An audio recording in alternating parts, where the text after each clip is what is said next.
I was reading a book a few weeks ago and I came across a line that really stood out to me. It said, most people choose unhappiness over uncertainty. And I read it and I was like,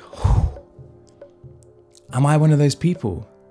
And I realized that I was, and I have been. And I was looking at recent situations that had been happening in my life and trying to figure out, where I fit into. And I realized that I was in Ibiza. I've been in Ibiza for a year. It's one of the best things that had happened to me. I love being in nature. I love the sun. I was swimming every day. I felt inspired. I was writing poetry, writing songs, creating films. I just felt like alive. It was amazing. But I didn't make a decision to live in Ibiza. It just happened to me. And I realized that one of the best things that had happened to me in recent memory, I didn't even decide. It was involuntary. I went to Ibiza for 2 weeks for a holiday. The plane ticket was £40, no investment, no risk. On the day I left, I got stuck because the UK lockdowns happened and all the airlines cancelled their flights back, and I was like, shit, I'm stuck. I got stuck there for a month or two.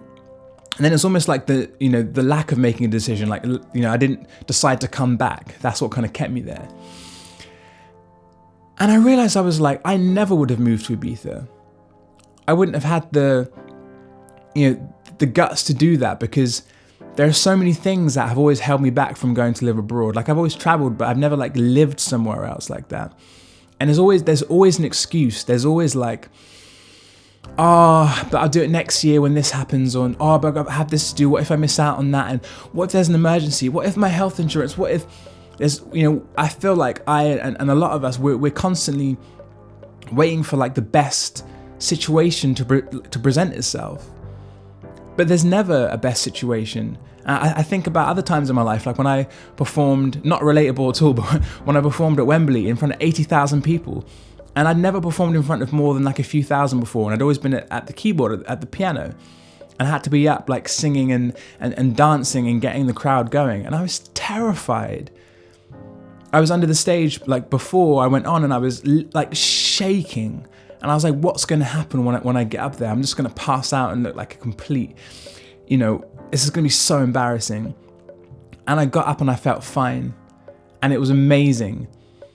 And it's another one of those things where you so rarely are you ready for something. You just have to do it, and then it happens. It works. And that was amazing about being in Ibiza. Yeah, it wasn't ideal. I didn't have any clothes. I had one jumper, one jumper, a t-shirt, a pair of jeans. That was it. And there's all of these inconveniences, all these things that would have held me back. You just figure it out. You're there. You buy new stuff. You find ways around things. You meet people. You figure things out. You go without some stuff. I've just got back now to England, and I'm throwing away or donating a lot, so much of my stuff, because I realized I've lived without it for so long. I didn't even need it. So all of these things that were keeping me here, I didn't even need them. And it excited me and terrified me at the same time, because I was just like, what else have I missed out on? Or what else can I now do? That's where the excitement comes from. I'm like, now I've demystified this process where I'm I did something that I never would have done, and it was the best thing for me. I'm like, okay, maybe I can't trust myself and my own judgment as much as I think, because often our judgment and our decision making, I know this is how it is for me, a lot of it comes from things you've learned from past experiences. A lot of it comes from fear, that conditioned fear of I did this before, or if I do that's risky, and people don't do that, and you're supposed to do this. It's just all of those sorts of responses. And I've just realized this whole thing of most people choose unhappiness over uncertainty. It's so true.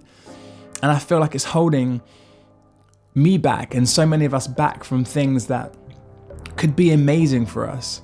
So my whole ethos now going forward, of course I'm going to fail and I'm still going to get scared and have to figure things out, but my ethos as much as possible going forward is to try and do things and not even worry about what the worst case scenario is, because more often than not, life just figures out, and you are so much more adaptable than you think you are. And I think that's one of the amazing things that this whole experience of like COVID and the lockdowns and everything has taught us, is like, look what we're capable of.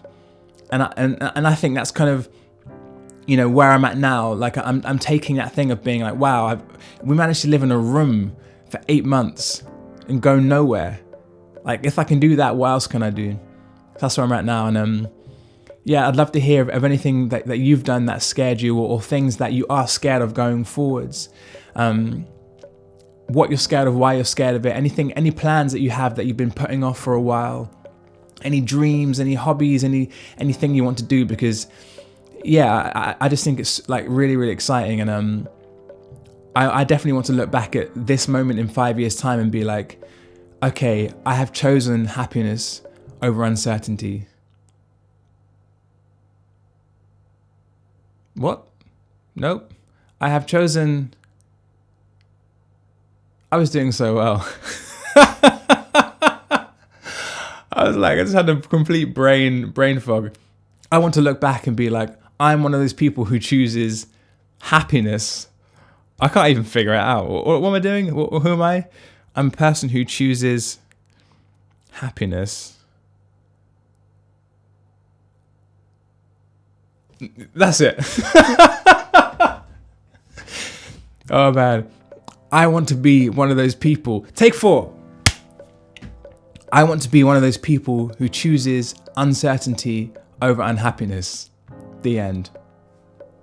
Why do I bother? Right, see you later. Have a good day.